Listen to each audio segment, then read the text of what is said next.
ಅದ್ಭುತ ರುಚಿಯ ಒಗ್ಗರಣೆ ಅವಲಕ್ಕಿ ಮತ್ತು ಚೂರ್ಣ. ಅವಲಕ್ಕಿ ಎಂದರೆ ಬರೇ ಅವಲಕ್ಕಿ ಎಂದುಕೊಳ್ಳಬೇಡಿ. ಅವಲಕ್ಕಿಗೆ ಅದರದ್ದೇ ಆದ ವಿಶಿಷ್ಟ ಸ್ಥಾನಮಾನ, ಗೌರವವಿದೆ. ದೇವರ ನೈವೇದ್ಯದ ಪಂಚಕಜ್ಜಾಯಕ್ಕೆ ಅವಲಕ್ಕಿ ಬೇಕೇ ಬೇಕು. ಹಬ್ಬ ಹರಿದಿನಗಳಲ್ಲೂ ಸಿಹಿ ಅವಲಕ್ಕಿಯ ಪಾತ್ರ ಪ್ರಮುಖವಾದುದು. ನಮ್ಮ ತುಳುನಾಡಿನಲ್ಲಿ ಬಜಿಲ್ ಸಜ್ಜಿಗೆ ಅಂದರೆ ಅವಲಕ್ಕಿ ಉಪ್ಪಿಟ್ಟು ತಿನ್ನದವರು ಇಲ್ಲವೇನೋ ಎನ್ನಬಹುದು. ಬೆಳಿಗ್ಗೆ ಕಾಫಿ ಜೊತೆಗೆ ಖಾರದ ಒಗ್ಗರಣೆ ಅವಲಕ್ಕಿ ತಿಂದರೆ ಹೊಟ್ಟೆಗೆ ಸಿಮೆಂಟ್ ಹಾಕಿದಂತೆ. ಇದು ಬಹಳ ಬೇಗ ಹಸಿವಾಗುವುದಿಲ್ಲ. ಇವತ್ತು ನನ್ನ ವೀಕ್ಷಕರಿಗಾಗಿ ಸುಲಭದ ಅದ್ಭುತ ರುಚಿಯ ಅವಲಕ್ಕಿಯ ಒಗ್ಗರಣೆ ಮತ್ತು ಚೂರ್ಣ ಮಾಡುವುದನ್ನು ತೋರಿಸಿಕೊಡುತ್ತೇನೆ. ಈ ಅವಲಕ್ಕಿ ಚೂರ್ಣವನ್ನು ಮಾಡಿಟ್ಟರೆ ತಿಂಗಳುಗಟ್ಟಲೆ ಹಾಳಾಗುವುದಿಲ್ಲ. ಈ ಚೂರ್ಣ ಒಂದು ರೀತಿಯಲ್ಲಿ ಆಪದ್ ಬಾಂಧವ ಇದ್ದಂತೆ. ದಿಢೀರ್ ಬೇಕಾದಾಗ ಚೂರ್ಣಕ್ಕೆ ಅವಲಕ್ಕಿ ಬೆರೆಸಿದರೆ ರುಚಿಯಾದ ಖಾರದ ಅವಲಕ್ಕಿ ತಯಾರಾಗುತ್ತದೆ.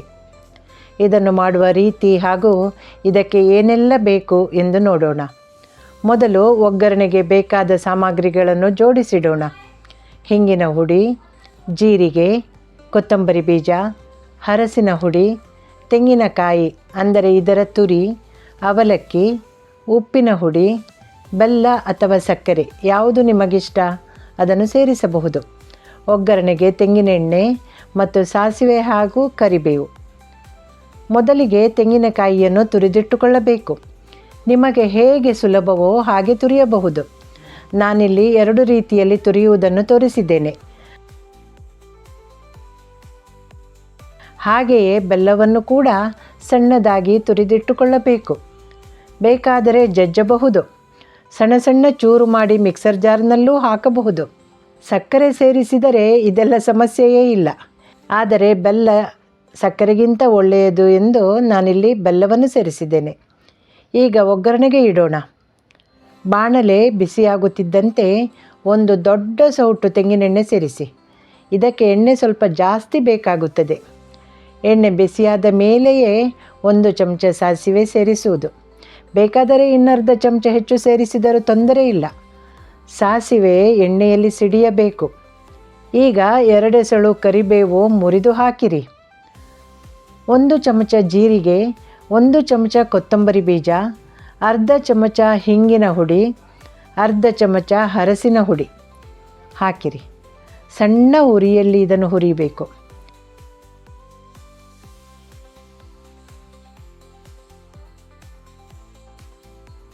ಈಗ ಅದೇ ಬಾಣಲೆಗೆ 20 ರಿಂದ 25 ಸರಿಯಾಗಿ ಒಣಗಿದ ಬ್ಯಾಡಿಗೆ ಮೆಣಸನ್ನು ಹಾಕಿ ಹುರಿದಿಟ್ಟುಕೊಳ್ಳಬೇಕು. ಅದು ಗರಿಗರಿಯಾಗಿ ಮುಟ್ಟಿದರೆ ಹುಡಿಯಾಗಬೇಕು.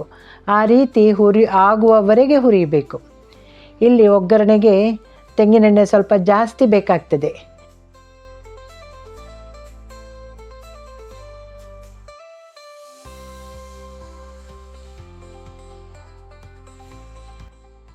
ಇದು ತಣ್ಣಗಾದ ನಂತರ ಬಾಣಲೆಯಿಂದ ಕೇವಲ ಮೆಣಸನ್ನು ಮಾತ್ರ ತೆಗೆದು ಮಿಕ್ಸರ್ ಜಾರಿಗೆ ಸೇರಿಸಿ ಅದನ್ನು ಒಂದೇ 1 ನಿಮಿಷ, ಅರ್ಧ ನಿಮಿಷ ಕೂಡ ಸಾಕು, ಮಿಕ್ಸಿಯಲ್ಲಿ ತಿರುವಿ.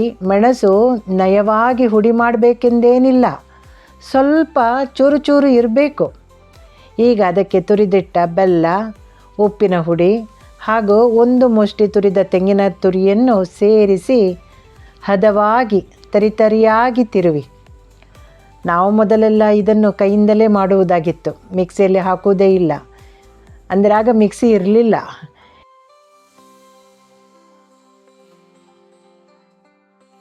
ಈಗ ತಿರುವಿದ ಮಸಾಲ ಹುಡಿಯನ್ನು ಒಗ್ಗರಣೆ ಇದ್ದ ಬಾಣಲೆಗೆ ಸೇರಿಸಿಕೊಂಡು ಸರಿಯಾಗಿ ಬೆರೆಸಬೇಕು.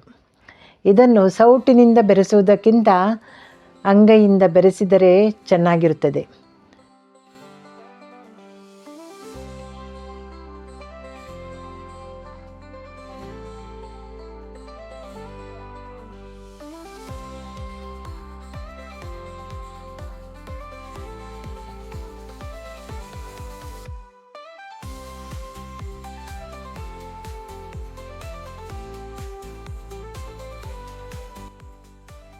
ಒಗ್ಗರಣೆ ಎಣ್ಣೆಯಲ್ಲಿ ತಿರುವಿದ ಹುಡಿಯನ್ನು ಸರಿಯಾಗಿ ಬೆರೆಸಿದ ನಂತರ ತುರಿದಿಟ್ಟ ತೆಂಗಿನ ತುರಿಯನ್ನು ಕೂಡ ಅದಕ್ಕೆ ಸೇರಿಸಿ ಬೆರೆಸಬೇಕು.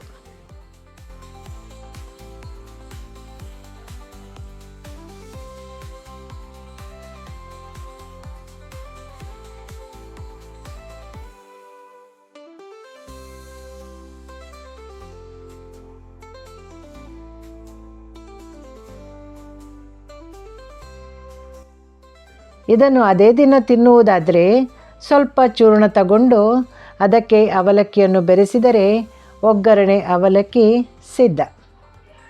ಅವಲಕ್ಕಿಯನ್ನು ಬೆರೆಸುವಾಗ ಹಿಸುಕಬಾರದು. ಗಟ್ಟಿಯಾಗಿ ಅದನ್ನು ಹಿಸುಕಿ ಬೆರೆಸುವುದಲ್ಲ, ಅಂಗೈಯಿಂದ ನಯವಾಗಿ ಹಚ್ಚಿಕೊಂಡು ನಾಜೂಕಾಗಿ ಬೆರೆಸಬೇಕು. ಅವಲಕ್ಕಿ ಹುಡಿಯಾಗಬಾರದು.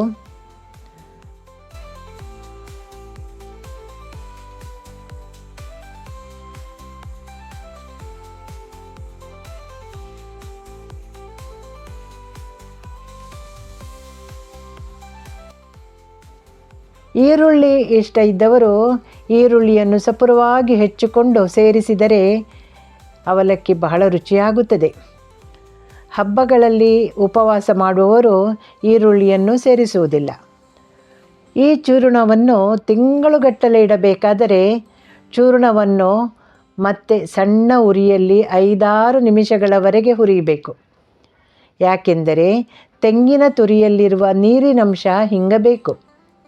ಆಗ ಮಾತ್ರ ಅದು ಬಾಳಿಕೆ ಬರುತ್ತದೆ. ತಣ್ಣಗಾದ ನಂತರ ಇದನ್ನು ಗಾಳಿ ಆಡದ ಗಟ್ಟಿ ಮುಚ್ಚಳದ ಡಬ್ಬದಲ್ಲಿ ಸೇರಿಸಿ ಫ್ರೀಝರ್ನೊಳಗಿಟ್ಟರೆ 1 ವರ್ಷಕ್ಕೆ ಹಾಳಾಗುವುದಿಲ್ಲ. 1 ತಿಂಗಳೊಳಗೆ ಮುಗಿಯುವುದಾದರೆ ಫ್ರಿಜ್ಜಿನಲ್ಲೂ ಇಡಬಹುದು. ವರ್ಷಗಟ್ಟಲೆ ಬೇಕಾದರೆ ನೀವು ಫ್ರೀಝರ್ನಲ್ಲಿ ಇಡಬೇಕಾಗ್ತದೆ. ಬೇಕೆಂದಾಗ, ನೆಂಟರು ಬಂದಾಗ, ತಿನ್ನಬೇಕನಿಸಿದಾಗ ಸ್ವಲ್ಪ ಚೂರ್ಣವನ್ನು ತೆಗೆದು ಅದನ್ನು ರೂಮ್ ಟೆಂಪರೇಚರ್ ಬರುವವರೆಗೆ ಹೊರಗಿಟ್ಟು ಅದು ರೂಮ್ ಟೆಂಪರೇಚರ್ಗೆ ಬಂದ ಮೇಲೆಯೇ ಅವಲಕ್ಕಿ ಬೆರೆಸಿದರೆ ಸರಿ. ಸುಲಭದ ರುಚಿಯಾದ ಒಗ್ಗರಣೆ ಅವಲಕ್ಕಿ ರೆಡಿ. ನೀವು ಒಮ್ಮೆ ಹೀಗೆ ಮಾಡಿ ನೋಡಿ. ತಿಂದ ನಂತರ ಹೇಗಾಗಿದೆ ಎಂದು ಕಮೆಂಟ್ ಮಾಡಿರಿ. ಇದನ್ನು ನನ್ನ ಉಡುಪಿಯ ಚಿಕ್ಕಮ್ಮ ತಾರ್ಪಚ್ಚಿ ಅವರಿಂದ ನಾನು ಕಲಿತದ್ದು. ಈ ಅವಲಕ್ಕಿ ನಮ್ಮಲ್ಲಿ ಎಲ್ಲರಿಗೂ ಇಷ್ಟ. ಅವರ ಕೈ ರುಚಿ ಅಷ್ಟೊಂದು ಅದ್ಭುತ. ಆತ್ಮೀಯರೇ, ನಾನು ಚಂದ್ರಮತಿ ಎಸ್ ರಾವ್. ಎಲ್ಲರಿಗೂ ವಂದನೆಗಳು. ಈ ವಿಡಿಯೋ ನಿಮಗೆ ಇಷ್ಟವಾದಲ್ಲಿ ನನ್ನ ಕೃಷ್ಣಾರ್ಪಿತಂ ಚಾನಲನ್ನು ಲೈಕ್ ಮತ್ತು ಶೇರ್ ಮಾಡಿ. ಚಾನಲಿಗೆ ನೀವು ಹೊಸಬರಾಗಿದ್ದರೆ ಸಬ್ಸ್ಕ್ರೈಬ್ ಮಾಡಬಹುದು. ಇನ್ನಷ್ಟು ಉತ್ತಮ ವಿಡಿಯೋಗಳೊಂದಿಗೆ ಮತ್ತೆ ಭೇಟಿಯಾಗೋಣ. ಎಲ್ಲರಿಗೂ ಶುಭವಾಗಲಿ. ಧನ್ಯವಾದಗಳು.